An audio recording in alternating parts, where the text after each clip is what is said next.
வணக்கம் மக்களே, welcome to the fences show. இன்னைக்கு ஷோல நம்ம பார்க்க போறது அகாதா கிறிஸ்டியோட நாவலை மையமா வச்சு எடுக்கப்பட்ட 7 Dials அப்படின்ற ஒரு வெப் சீரிஸோட ரிவ்யூ. நெட்ஃபிளிக்ஸ்ல தமிழ் டப்பிங்கோட அவைலபிளா இருக்கு. மொத்தமா 3 எபிசோட்ஸ் தான், ஒரு மினி சீரீஸ்.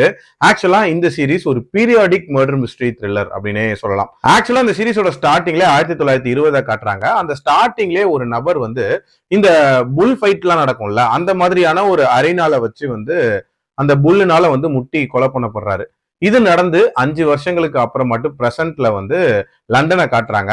அப்போ ஒரு பார்ட்டி ஒண்ணு நடக்குது. அதுல வந்து ஹீரோயினும் அவங்களோட அம்மாவும் கலந்துக்கிறாங்க. அதே பார்ட்டிக்கு ஹீரோயினோட மனம் கவர்ந்த ஒரு நபரும் வந்து கலந்துக்கிறாரு அப்படின்னே சொல்லலாம்.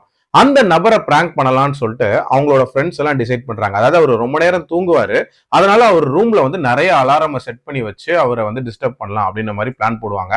ஆனா அலாரம் மட்டும் அடிச்சுட்டே இருக்கு, அவர் எந்திக்கவே இல்லை. என்னன்னு போய் பார்த்தா அவர் விஷம் குடிச்சு இறந்துட்டாரு அப்படின்ற மாதிரி சொல்லப்படுது. பட் இது கண்டிப்பா தற்கொலை இல்ல, இது கொலை தான் அப்படின்னு சொல்லிட்டு ஹீரோயின் ப்ரூவ் பண்ண ட்ரை பண்றாங்க.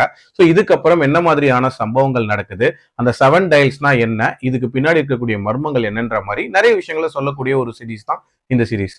இந்த சீரீஸ்ல எனக்கு பிடிச்ச விஷயமே அந்த 1920 நடந்த அந்த ஸ்டார்டிங் சம்பவத்துக்கும் இப்ப பிரசன்ட்ல நடக்கக்கூடிய அந்த கொலைக்குமான அந்த கனெக்ஷன், அதுக்கான அந்த ரீசனிங், அது எல்லாத்தையுமே ரொம்ப நீட்டா இதுல கனெக்ட் பண்ணியிருந்தாங்க அப்படின்னே சொல்லலாம். அதே மாதிரி இந்த 7 Dialsனா என்ன அப்படின்ற அந்த மிஸ்ட்ரி இருக்குல்ல, அதையுமே வந்து கடைசி வரைக்கும் மெயின்டைன் பண்ணியிருந்தாங்க.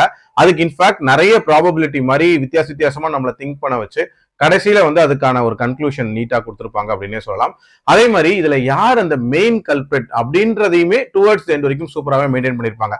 இன்ஃபேக்ட் அதுக்கு அடுத்த லேயரா இருக்கிறவங்க எல்லாம் கூட நம்ம கண்டுபிடிச்சிடலாம். பட் அந்த மெயின் கல்பிரிட் அப்படின்றது நல்ல மிஸ்ட்ரியா இருந்துச்சு. அந்த பீரியாடிக் செட்டப் அப்படின்றதையுமே ரொம்ப நீட்டா பண்ணியிருந்தாங்க. ஓவரால் ஒரு நீட்டான மேக்கிங் அண்ட் நல்ல ஒரு சீரிஸ் தான். பட் என்னன்னா பேஸ் அப்படின்றது தான் இந்த சீரிஸோட ஒரு முக்கியமான பிரச்சனையா பாக்குறேன். 3 எபிசோட்ஸ் தான், ஆனா உங்களுக்கு ரொம்ப லெங்க்தியா போன மாதிரியான ஒரு ஃபீல் கிடைக்குது. நிறைய இடங்கள்ல ஒரு லேக் இருக்கு. ஸோ இன்னுமே கிறிஸ்பா, ஆர்கனைஸ்டா அண்ட் நிறைய ட்விஸ்ட் அண்ட் டர்ன்ஸோட பிரசென்ட் பண்ணியிருந்தாங்கன்னா இது ஒரு சூப்பர் சீரிஸாவே இருந்திருக்கும். பட் ஸ்டில் என்ன பொறுத்த வரைக்கும் ஒரு வாட்சபிள் சீரிஸ் தான். என்னோட ரேட்டிங் 2.9 out of 5. அடல்ட் கண்டென்ட்லாம் பெருசா இல்ல, தாராளமா பார்க்கலாம். மீண்டும் அடுத்த விமர்சனத்தில் சந்திக்கிறேன். நன்றி, வணக்கம்.